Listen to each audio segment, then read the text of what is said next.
Hello, everybody, and welcome to my channel, Together We Can Ottawa, an initiative I did to reach out to the community and spread a positive outcome using the social media platforms, Facebook, YouTube, Instagram, and Twitter. We are in the middle of a worldwide pandemic. The cities and even entire countries are shutting down, and all of us are watching the headlines and wondering what is going to happen next. For many people, we know that these restrictions have not been easy, and the public health professionals have been working hard over the past few months to reduce the spread of COVID-19 here in Ottawa. These efforts were combined with the community support, which made a huge difference in slowing the COVID spread. In this session tonight, we'll be addressing updates and information about COVID-19 here in Ottawa. Tonight, we are joined by Nadia and Melissa from the Ottawa Public Health.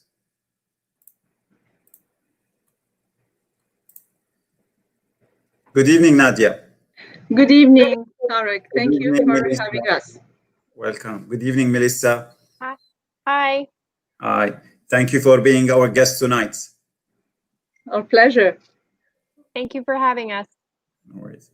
So, Nadia, since the outbreak began, COVID-19 is serious health threat, and the situation is changing daily. The situation varies between cities and provinces. So what is the current situation here in Ottawa?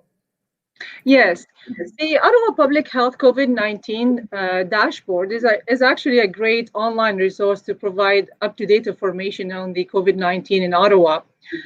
We'll be looking at the COVID-19 cases, deaths, and outbreaks. This dashboard that you can see applies to the Ottawa resident with confirmed COVID-19. As the current status of Ottawa COVID-19 confirmed cases as of 2 p.m. Yesterday on July 8th, we've had 2,128 confirmed cases, 263 deaths, 4 new cases today, no new days today. We've had also 2 ongoing outbreaks and no new outbreak. Institutional meaning in hospitals, long-term care, and retirement homes.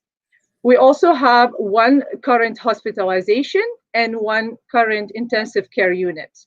We have 46 active cases and we have 1,819 resolved cases. Also in this resource on the dashboard, we can see the age groups. So it's a good resource to look at the age groups. So the highest age group of infection is between 50 and 59 years old. The lowest is between 0 to 9 years old. Also, you can see in that chart, we have a pie chart about the gender. So it shows about 41% males versus 59% females of affected cases. Yeah. Nice. So this information can be accessed on the Public Health of Ottawa website? Yes. On the current situation in Ottawa, Ottawa Public Health /coronavirus, and the current situation, and you can access the dashboard. Okay, very nice. Thank you, Nadia. You're welcome. So, as Ontario is reopening, one of the new measures to limit the spread of COVID-19 was people to build a social circle or social bubbles. So, Nadia, can you explain to us what is a social circle?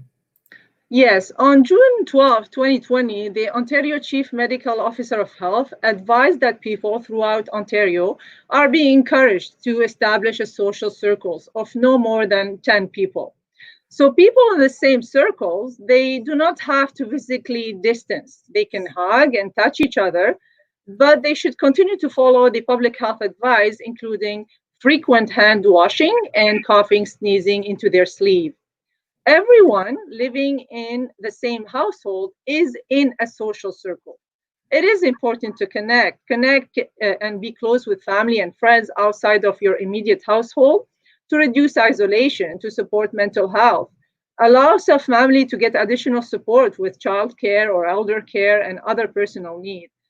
It also allows for quicker contact tracing if there is a case of COVID-19 in a social circle. So to create a safe social circles, follow these 5 steps. Step number 1, start your current circle anyone you live with or who regularly comes into your household. Examples like a family member, including your children, your roommates, any parents to your children that lives outside the home, a babysitter or caregiver.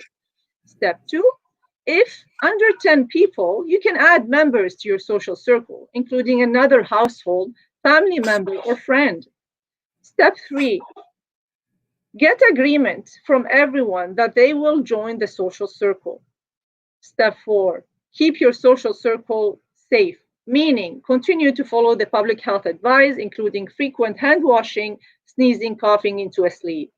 Continue to physical distance with anyone outside your circle by keeping 2 meters or 6 feet apart. Step 5, be true to your social circle, meaning that no one should be part of more than one circle. That's nice. That's because there was a misconfusion about the social circle thing. Yes. So as Ottawa begins loosening COVID-19 lockdown measures and the testing guidelines have changed, Melissa, what are the symptoms and criteria for testing currently at the Ottawa Public Health? So the symptoms are updated quite frequently. Really, what we look at for symptoms for COVID is really things that resemble kind of a cold. So cough, fever, those are really the most new or worsening cough, fever, those are really the most common symptoms. For a list of up-to-date information, especially for the symptoms, we always like to say to go to our website, so ottawapublichealth.ca/coronavirus. It goes the same for the assessment or for testing, but right now the criteria for testing is really any Ottawa resident who feels that they need a test, regardless of whether they are showing symptoms or not. Anybody can go for testing at the assessment center or the care clinic. So really, even if you're not showing any symptom, you can be seen at an assessment center for testing if you're worried that you may have COVID-19. The little asterisk to that is that you shouldn't be turned away, although unless the volumes are very, very high, the priority will still be given to people who are in high-risk groups or those that are showing symptoms.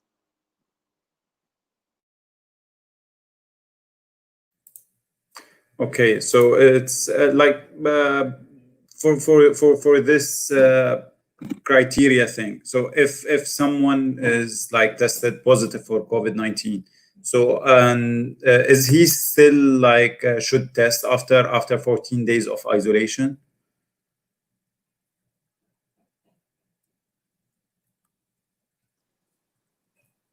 So for somebody who, even after having recovered from the infection with COVID-19, they can still get a positive test result if they go for testing.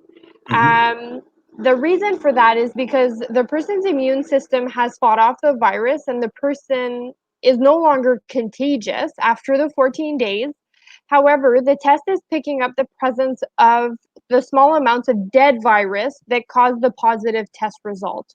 So even if it's been past the 14 days and the person is no longer contagious, they're considered recovered, that can still create a positive test result. So continuing to test positive after recovery is actually quite common, with some studies finding about half of the people still test positive 2 to 4 weeks after their initial test, and some even for 2 months after recovery. So for those reasons, Ottawa Public Health and even the province of Ontario, they're not recommending the routine use of a negative test to show recovery.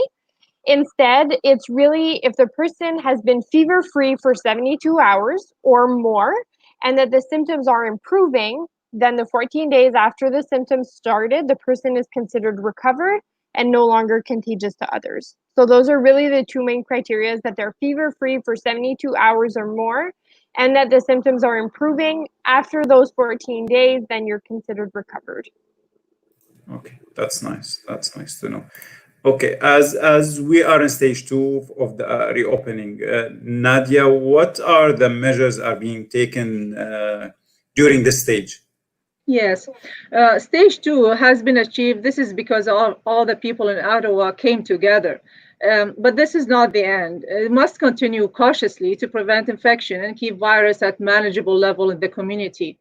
Testing and follow-up is not enough to control the virus. We must prevent transmission. So we have to reduce the risk. OPH encourages you to go out in your daily activity, but you have to continue protecting yourself and others. So we're asking all of you to continue being COVID wise. COVID wise, wise. So W, wear a mask or face covering when you are in indoor public space and when you cannot maintain a physical distance of 2 meters. I, isolate yourself from others when you are sick. Get tested if you have COVID-like symptoms. S, stay 2 meters, 6 feet apart from those outside of your household. E, exercise proper hand hygiene. Wash your hands regularly or use sanitizer, especially before touching your face. Some examples of activities that are low to high risk for spreading the virus. The least safe options are the gatherings indoors or outdoors with those outside of your household, especially when physical distancing is difficult. Examples, sharing food or drinks, having guests inside your home or visiting friends or family inside their home, going to crowded places, visiting cottages and campgrounds with others outside your household. Use caution, wear a mask or face covering when you are in indoor public space and when it's difficult or not possible to maintain the physical distance of 2 meters. Examples, you have to use caution when you spend time outdoors, even in your backyards or driveway with people who are not part of your household. Use caution when exercising outdoor in potentially busy areas during popular times, like in pathways, parks in the evenings or weekends. Use public transportation when you use public transportation, including buses, light rail, transit, taxis, and ride sharing. Use caution when eating on a patio restaurant. Limit your group size per table, preferably from your own household. Use caution when you use elevators and hallways in buildings, malls, or apartments. Shopping at grocery and retail stores or farmers markets. Going to businesses that offer personal services like salons, barbers, massage clinics, medical appointments. Picking up like takeout food orders or other in-store pickups. Having service providers in your home, for example, for repair or renovation or maintenance. The safer option, of course, is when you go on your own, like golfing, playing tennis, kicking a ball, flying a kite, gardening, having a picnic, or sitting in a quiet park or other outdoor space, or when you do personal hobbies like painting, sewing, knitting, or reading, shopping online or with home delivery or curbside pickup, staying in touch with friends and loved ones virtually is also the safer option.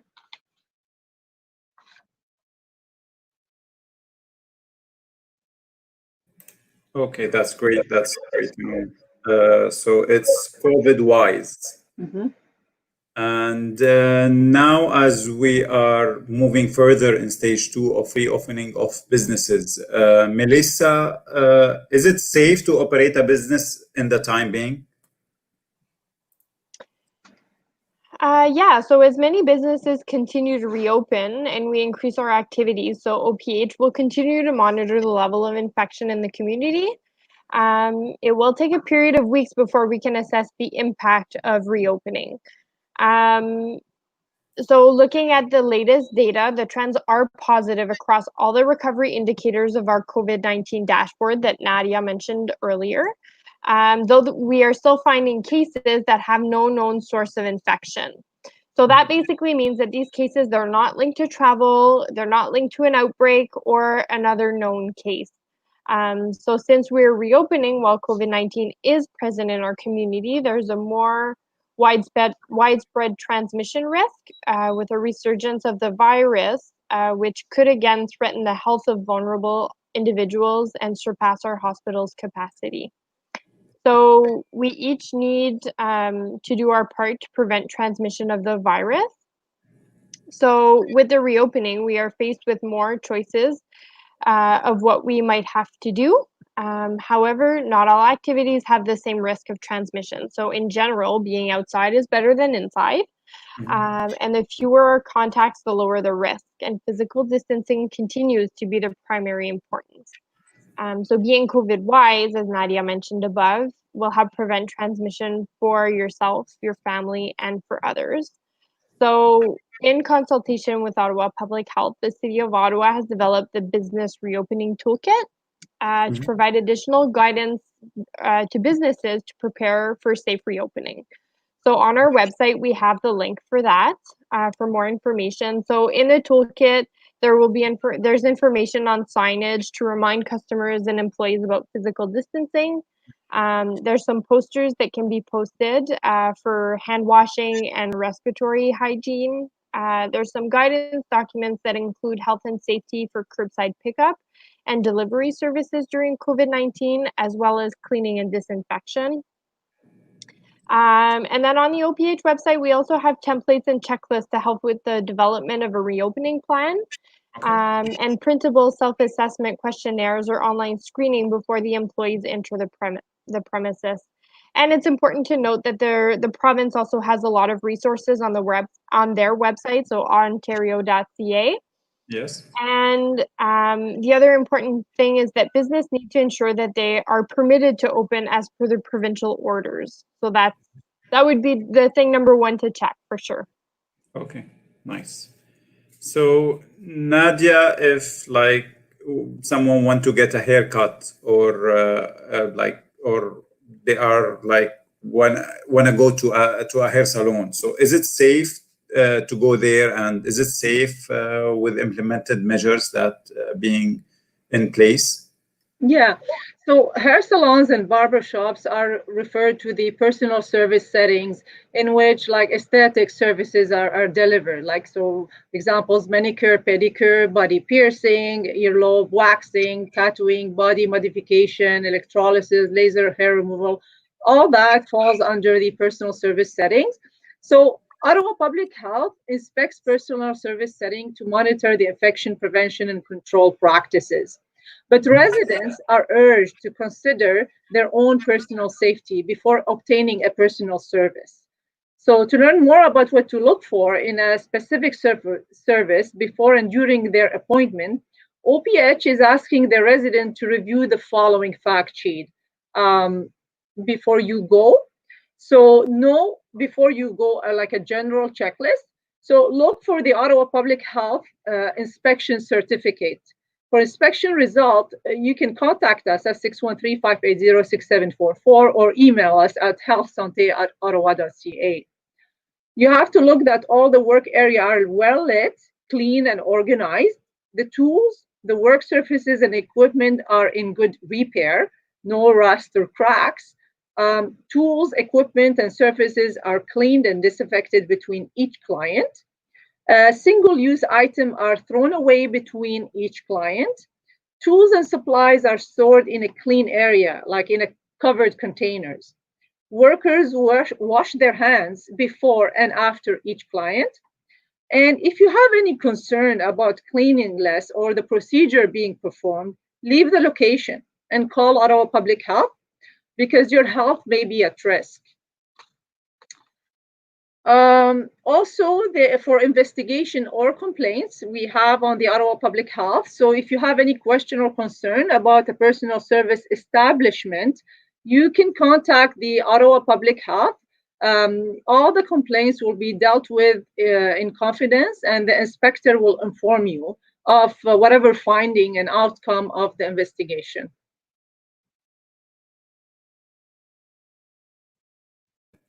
So all the complaint and feedback forms are on the Ottawa Public Health website. Yes, that's exactly what you're viewing right now. Yes. Submit the complaint and everything will be dealt with confidence, and the inspector will let you know about the outcome of the investigation if you have any doubt after your checklist. And there is the free contact information, the email, mailing, and the phone number. That's so correct. all is available on the website. Yes. So I saw on the website something like this. So it's Yes. like So a this is checklist the for. detailed, yeah, it's a detailed guidelines for the hair salon and it's specific to hair salon and barber shops. So So it will yeah, help them in assessing the prevention checklist. exactly what the owners have to do, what to expect and all that. Yeah. Okay, okay, nice. So we hear a lot on social media about gloves and masks. Melissa, should we be wearing gloves in public? Yeah, so wearing gloves for everyday activities in public is not recommended. So what happens here is that gloves can make you feel more comfortable or more protected from the virus than you really are. So it actually increases the risk of getting COVID-19 if you touch other things with your gloves and then you touch your face because you're not washing your gloves. So it's really, we have to be really careful. That's why it's not recommended. Hand washing is really the way to go. So if you do choose to wear gloves, you need to wash your hands properly with soap and water or use an alcohol-based hand sanitizer before you put on your gloves. When you're wearing them, you need to make sure that you're not touching your face or using any personal items, including your cell phone or touching your bag that you might touch again when you don't have gloves on. You need to throw the gloves out in a closed garbage bin right away, and wash your hands with soap and water or use an alcohol-based sanitizer when you're removing your gloves as well. So again, you need to remember we're not touching our face. You shouldn't be touching your face without washing your hands anyways. That's one of the things that we've been promoting, not to touch our face. Make sure you're not touching your mask with your gloves if you're wearing a mask, but that's also the same thing if you're not wearing gloves. Um, don't not to touch your personal items like your phone with your gloves so you don't bring the virus home with you, and not to reuse gloves that are made for one single use as well. Okay, nice to know that. So Ottawa Public Health is mandating the use of face masks in many indoor public spaces. So it was effective from July 7 at midnight.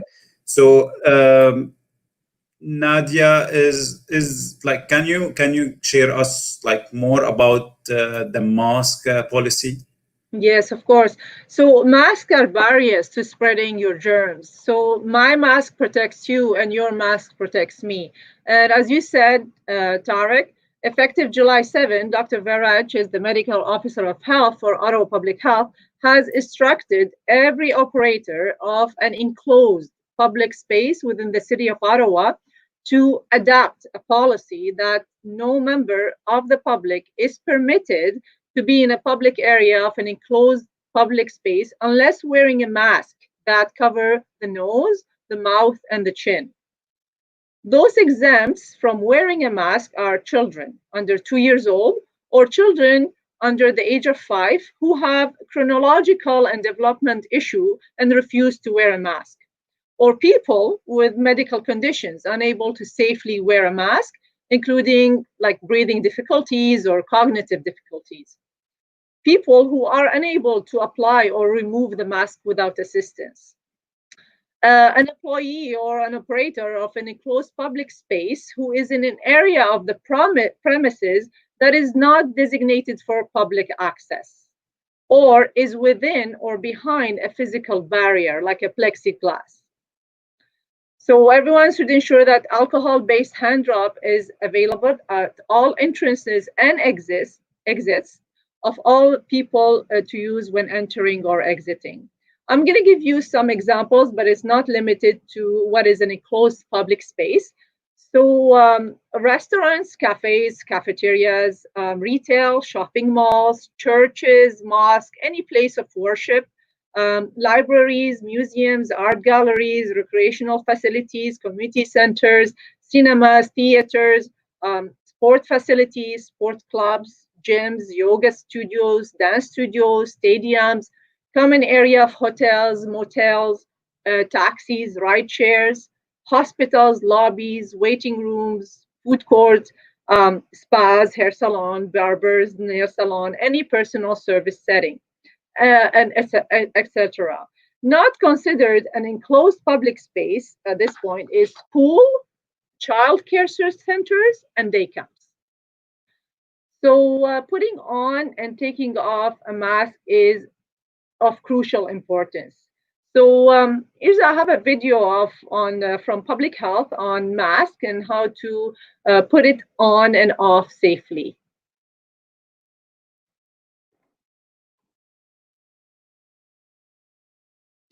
What's the best mask for me?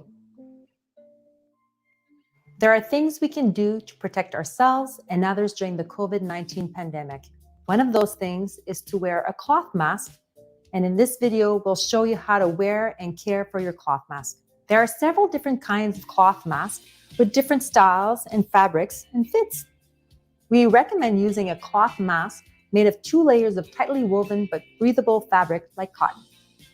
Pro tip: cloth masks with horizontal pleats help fit a variety of faces and shapes. But remember, children under the age of 2 should not wear a mask. How do I put on and take off my mask? To keep your mask clean and you protected, here are a few tips on wearing and removing your mask. First, wash your hands or use hand sanitizer before and after wearing your mask.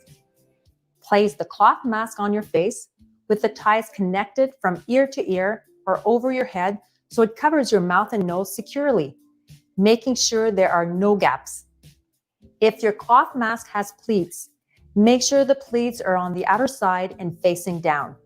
And if your mask has a metal strip, pinch it for a snug fit over the bridge of your nose. Avoid wearing your mask around your neck, your forehead, or hanging it from one ear. Doing so will only contaminate the mask.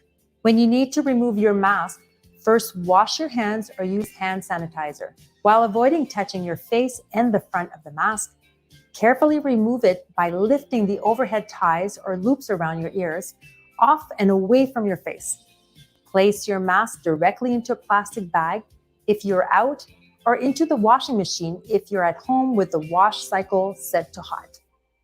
Remember, masks are for personal use and should not be shared, even with members of your household. My mask protects you. Your mask protects me.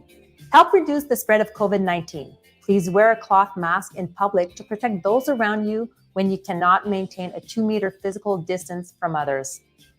To learn more on cloth masks and how to stop the spread of COVID-19, visit us at ottawapublichealth.ca/mask.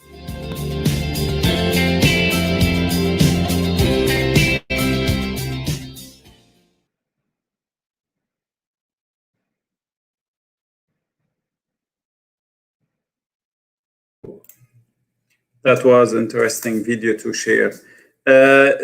Like the next question that takes us, like after mask, there is the face shield. So Nadia, what about the face shield? Is it like protective as the mask? Okay, so the face shield is not a substitute for wearing a face mask. It does not filter the droplets.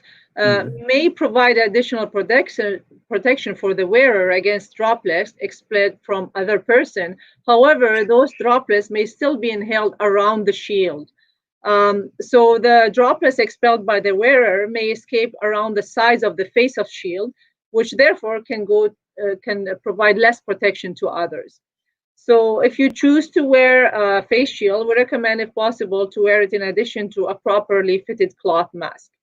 The WHO supports the use of face shield as better than nothing for people who have a medical condition or respiratory condition who cannot wear a mask. So the WHO says that those face shields are inferior to face masks in preventing the spread of infection through droplets. And as a minimum, they should extend below the chin and cover the side of the face. Nice information. So started on June 15, 2020, everyone riding on the OC Transpo buses or paratransport vehicles or the O train now needs to wear a face mask. So on board on these transportation. So Melissa, using buses lately, like what things I need to be aware of? Yeah, so as you mentioned, so this all for OC Transpo, it did start on June 15th that the customers were required to wear a face mask or face covering. Now, of course, the mask is mandatory. So the outbreak continues to change rapidly. So Ottawa Public Health recommends that Ottawa residents strengthen their physical distancing measures to avoid gathering of all sizes and non-essential travel outside the home. But we do acknowledge that there are essential services, including public transit, that must continue to allow the city to function. So OC Transpo is working closely with Ottawa Public Health to ensure that we are taking the appropriate steps to help protect the health and the safety of the staff and the public. So the recommendations here would be to plan your trip in advance. So there are more travel options that became available on June 28th when the full service resumed on all routes. You can adjust your travel time to avoid crowds and allow for a few extra minutes of travel to wait for the next bus or train if the oncoming one is too full. You can consider adding cycling, walking, or other types of active transportation to your travel as well. So we want to mention to protect yourself while using public transit. So wearing a cloth mask or alternative that covers your nose, mouth, and chin. Wash or sanitize your hands after your trip. So hand sanitizer is available in all Line 1 stations and most transitway stations. So you use your Presto for touch-free fare payments at the fare gates when boarding the bus. Use ParaPay for touch-free payments on Paratranspo trips. Cover your cough and sneezes with a tissue or into your arm, not with your hands, and you want to avoid touching your eyes, nose, and mouth at all times. And even when using public transportation, we want to try and practice physical distancing at as much as possible. And also, you want to protect others while using public transit. So you want to stay home if you're not feeling well and take the online self-assessment on ontario.ca. You want to allow riders to exit the vehicle before you board, not crowd the fare gates, ticket machines, or other amenities. Speak quietly and less frequently while riding buses and trains. You want to follow the signage posted in stations and on all vehicles, and keep a 2-meter distance when speaking with an O-Train ambassador and other OC Transpo employees. So just respecting that physical distancing, even with the staff as well. Nice. So it's always the concern about the safety of the riders who are riding the buses, the community, and the OC Transpo staff. Mm-hmm. Many places of worship across Ontario are reopening for the first time in months after the restrictions that been lifted off from the COVID-19 lockdown. So Nadia, what can we do about religious celebrations and invitations? Yeah, so The timing. It's normal for a situation like COVID-19 to affect your mental health, and it's completely normal to feel stressed and concerned during this time. And it is important to practice like positive coping strategy. And faith is a source of comfort and an important aspect of the lives of many people. During this time of year, when celebrations are happening, we are urging to limit the gathering with others or person in person to celebrate, and to use technology to connect with others, to spend more time with your own family that you live with, to create new traditions perhaps at home, like cook your favorite food together, decorate together, play games together, so and so. We must all practice physical distancing and keep the 2 meters away from each other when we are out. It is important so we can stop the spread of COVID-19. The Ontario Public Health has issued guidelines for outdoor and indoor, like weddings or funerals or religious services or ceremonies. So for outdoor, the person that is going to be conducting the event must ensure that there's no more than 50 people in attendance.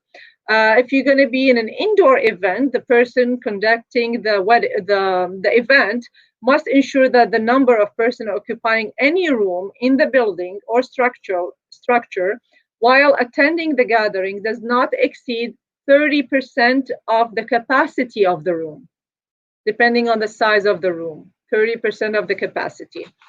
Everyone must wear a mask. The officiant of the religious ceremony can choose not to wear the mask if standing in an area of the religious space that is separate from its public attending the ceremony. The officiant should use a microphone to project their voice to reduce the risk of spreading the droplets spread, and not engage in singing or chanting. The officiant should stand at least 5 meters from the people attending, and if there's no more than one officiant, they should be spaced at least 2 meters apart from each other and not be facing each other. All the people attending the gathering must remain at least 2 meters apart from each other if they're not from the same household. And the people conducting the event should be in compliance with all the advice, recommendation, instructions of the public health officials, including physical distancing, cleaning, and disinfection. Also, the washroom that have been made available to those people attending should be cleaned and disinfected as frequently as necessary to maintain the sanitary environment. Yeah, that's nice to know. And I saw this on the Ottawa Public Health website. Yes, So that this is the guidance. yeah, that is specific, detailed guidance to the places of worship. Okay, so for the facilities and for the screening process. Yeah. Okay. So, and it's also on the Ottawa Public Health website. It is. Yes. Yeah. So the blazing heat of the summer, and which is very tough on our bodies, and we should beat this heat by staying cool. So Melissa, how to beat this heat in this summer? Yeah, so when both temperatures and humidity are high, so for sure it can be hard for our bodies to keep cool and not overheat. So extreme heat events can cause heat-related illnesses, in some cases even death. So the Environment and Climate Change Canada issues heat warnings based on the forecast of a daytime temperature of 31 degrees Celsius or higher and a nighttime temperature not cooler than 20 for at least 2 days, or that a humidex of 40 degrees Celsius for at least 2 days. So heat warnings mean extra precautions need to be taken by everyone. So some of the usual ways we cool off may not be available this summer because of the measures put in place to reduce the spread of COVID. So wearing a face mask when it's hot may require extra breaks from the heat. So it will be important to think ahead and to plan for ways to stay cool and to keep in touch with others who may not be able to stay cool, especially during heat warnings. So different ways to stay cool would be the splash pads that have opened, the public beaches that have opened on June 27th, but to note that Britannia Beach is closed for this season. So you can always see the beach and water quality daily updates on our website, ottawapublichealth.ca. We also have the wading pools and the outdoor and indoor swimming pools, and they will begin in a phased opening in this month, in July.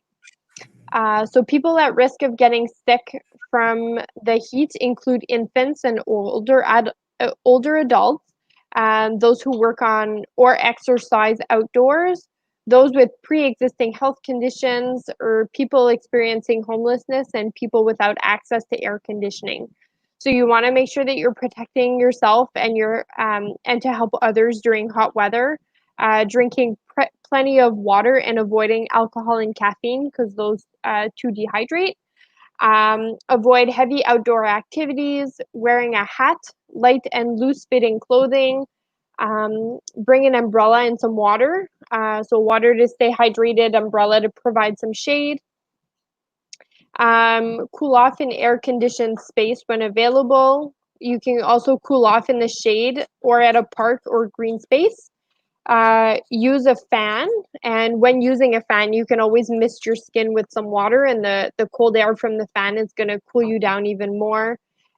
Take cool baths and showers. Breastfeed according to your child's cues and drink plenty of water if you are breastfeeding to make sure that you're keeping yourself hydrated as well. Keep your home cool by closing some blinds and curtains on any window facing the sun. You want to open the windows at night once the outdoor air is cooler than the indoor air, and close all the windows in the morning before the hot air comes in. So you're really trying to trap that cold air inside. Use fans at night to help exhaust warm indoor air and bring cool outdoor air in. You can talk to your doctor, nurse, or pharmacist if you're taking medication, as some can make it harder to control body temperature. And stay connected with people in your community who have difficult time coping with hot weather and those who live alone. So check on them regularly. So wearing a mask is important to decrease the transmission of COVID-19 in any indoor setting where it may be difficult to maintain at least 2 meters distancing or the room or corridor is small. Wearing a mask may not be necessary outdoors where higher temperatures may be more of a concern if distances can be maintained. So masks do become more uncomfortable in hot temperatures, but they will still work. The general public should plan outdoor outings for the coolest times of the day and take breaks in the shade or a cool environment if they are finding a face mask uncomfortable in the heat. So for people undertaking physical exertion in the heat, a mask can make efforts more difficult. So decreasing the intensity or volume of work, more frequent rest, and more cooling breaks may be necessary. So just make sure that you're discussing your health needs with your employer. Thank you for the tips to beat the heat. So the first batch of city pools opened on July 6th. So with the rest are following to open later on. As a part of the phased approach to getting people back in the water. So Nadia, can the COVID virus be spread through pools or hot tubs or spas or like the water playgrounds, splash pads? Yeah. So no, there's no evidence that the virus that caused the COVID-19 can be spread to people through the water in pools or hot tubs or water playgrounds. Additionally, if you do proper operation of these aquatic venues and disinfection of the water, it should inactivate the virus. So while there is still ongoing community spread of the virus, it's important for individuals as well as operators of public pools or hot tubs or playgrounds to take steps to ensure the health and safety. Everyone should follow the state's local, territorial, or tribal guidance that might determine when and how public pools, hot tubs, or water playground may operate and might include the Center of Disease and Prevention's consideration, the CDC. Individuals, in the meantime, should continue to protect themselves and others at public pools, hot tubs, and playgrounds, both in the water and out of the water. For example, by still staying 6 feet away from people that you don't live with, and wearing face masks where you're not in the water. If you're planning to allow people already outside of your household to use your pool, personal pool, and hot tub, so keep the following in mind. The pools and hot tubs that are properly operated, maintained, and disinfected should remove or inactivate the virus that causes COVID-19. The risk of transmission of COVID-19 still exists if you are in close proximity with members outside of your household. Commonly touched surfaces and items such as like the chairs or the outdoor tables or the play equipment, the inflatable water toys, and the pool hot tub cleaning equipment may become contaminated when used by others. So that to keep in mind. Of course, do not swim if you're sick or experiencing diarrhea. Avoid going in the water with an open wound. And of course, take children on bathroom breaks.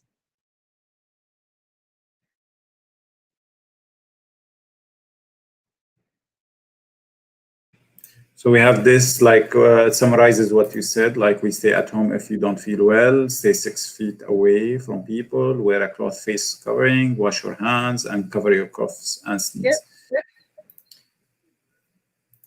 So thank you very much, Nadia. Thank you very much, Melissa, for the great session. It was a pleasure having you as guest tonight. Our pleasure. Thank you. Thank you.